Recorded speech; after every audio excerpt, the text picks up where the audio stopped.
своих душных квартирах, а у нас деревня, свежий воздух.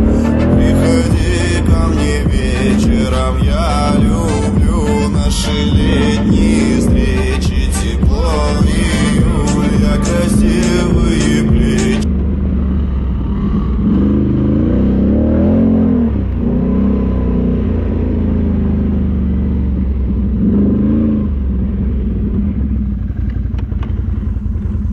Давай, братец, давай.